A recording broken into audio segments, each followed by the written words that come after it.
Assalamualaikum warahmatullahi wabarakatuh. Perkenalkan, nama saya Isanul Umah dari program studi D3 Administrasi Keuangan dengan NIM 210803102069. Sebelumnya yang terhormat kepada Bapak Muhammad Singgi selaku dosen pengampu praktek akuntansi perbankan dan syariah. Pada kesempatan kali ini saya akan menjelaskan mengenai penempatan kas, penempatan pada Bank Indonesia, clearing dan pajak. Untuk pembahasan lebih detailnya, mari kita langsung saja ke pembahasan yang akan dijelaskan selanjutnya. Baik, untuk yang pertama di sini saya akan menjelaskan mengenai definisi terlebih dahulu. Untuk yang pertama itu ada definisi kas.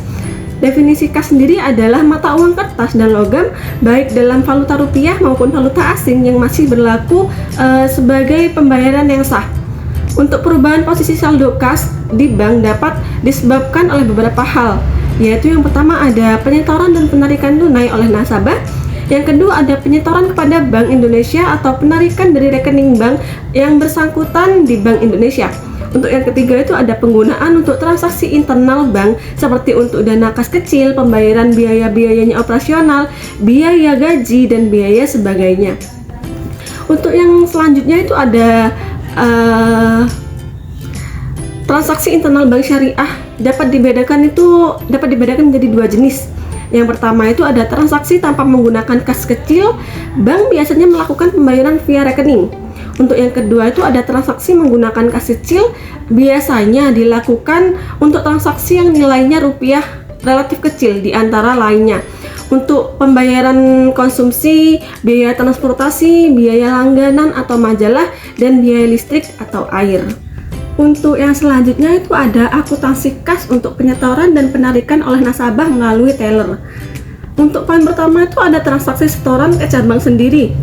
Dengan artian transaksi di mana seorang nasabah memasukkan uang untuk rekening yang berasal dari kantor cabang tempat uang itu dimasukkan.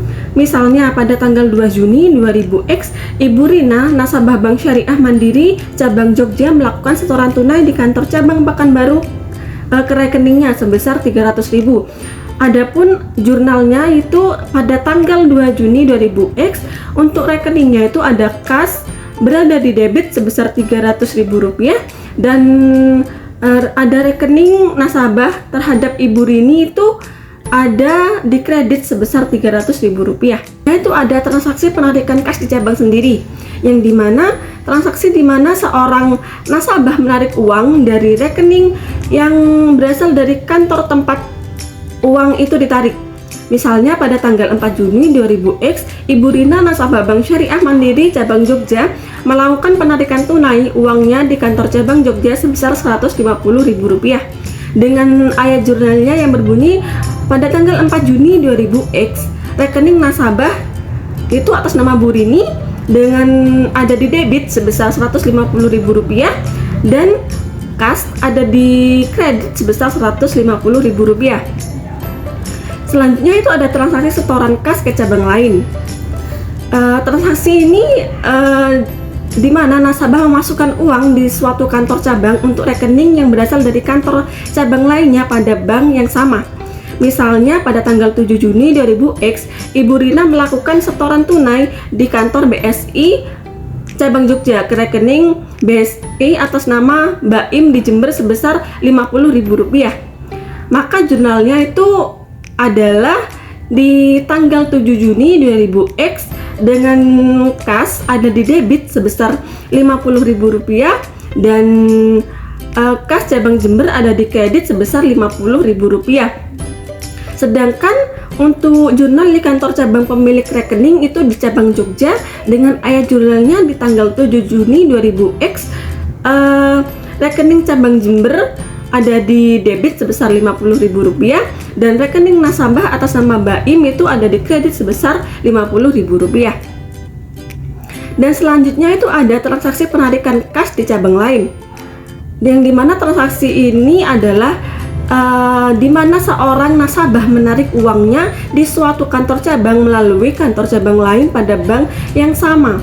Misalnya pada tanggal 10 Juni 2000X, Ibu Rina, nasabah Bank Syariah Indonesia cabang Jogja melakukan penarikan di Bank Syariah Indonesia cabang Surabaya sebesar Rp50.000, maka ayat jurnalnya itu yang pertama ada jurnal di kantor cabang tempat transaksi penarikan itu cabang Surabaya dengan ayatnya itu di tanggal 10 Juni 2000X dengan rekening cabang Jogja sebesar Rp50.000 dan kas ada di kredit sebesar Rp50.000. Sedangkan transaksi penarikan di cabang tempat transaksi penarikan itu ada di cabang Jogja dengan jurnal di tanggal 10 Juni 2000X. Rekening nasabah atas nama Bu Rani ada di debit sebesar Rp50.000 dan rekening cabang Surabaya ada di kredit sebesar Rp50.000. Dan selanjutnya itu ada penjelasan mengenai transaksi kas itu meliputi apa saja sih? Untuk transaksi kas itu meliputi yang pertama ada transaksi pengisian kas ATM, yang kedua ada penarikan oleh nasabah cabang pemilik ATM, dan yang ketiga itu ada penarikan oleh nasabah di cabang lain. Sedangkan untuk penempatan pada kas Indonesia, maksudnya itu penempatan pada Bank Indonesia itu yang dimana penempatan pada Bank Indonesia dilakukan dalam bentuk giro dan sertifikat wadiah Bank Indonesia. Giro Bank Indonesia merupakan rekening giro milik bank komersial dalam valuta asing maupun valuta rupiah di Bank Indonesia. Untuk selanjutnya itu ada clearing, yang dimana clearing ini merupakan sarana atau cara perhitungan utama piutang dalam bentuk surat berharga atau surat dagang dari suatu bank peserta yang diselenggarakan oleh Bank Indonesia atau pihak lain yang ditunjuk. Dalam kegiatan clearing digunakan warkat berupa dokumen dan formulir clearing. Sedangkan itu ada akuntansi pajak, yang dimana berikut ini adalah jenis objek pajak yang terkait dengan aktivitas bank syariah beserta tarif pajak yang dikenakan. Untuk yang pertama itu ada penerimaan bonus giro wadiah oleh nasabah giro dikarenakan pajak PPh pasal 4 ayat 2 sebesar 20% dari bonus yang diterima oleh nasabah. Yang kedua ada penerimaan bagi hasil oleh nasabah giro mudharabah, tabungan mudharabah dan deposito dikenakan pajak PPh pasal 4 ayat 2 ketiganya dikenakan pajak sebesar 20%. Dan yang ketiga itu ada penghasilan yang diterima pegawai bank syariah dikenakan PPh 21 perorangan dikenakan pajak sebesar 10%. Untuk yang keempat itu ada penghasilan bank syariah yang kena pajak dikenakan PPh pasal 21 badan.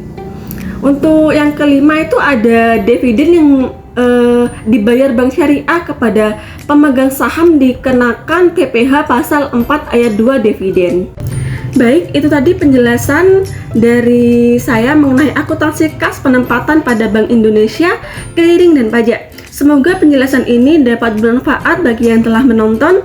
Saya mohon maaf sebesar-besarnya jika ada salah kata pada ucapan saya dari awal video hingga akhir video.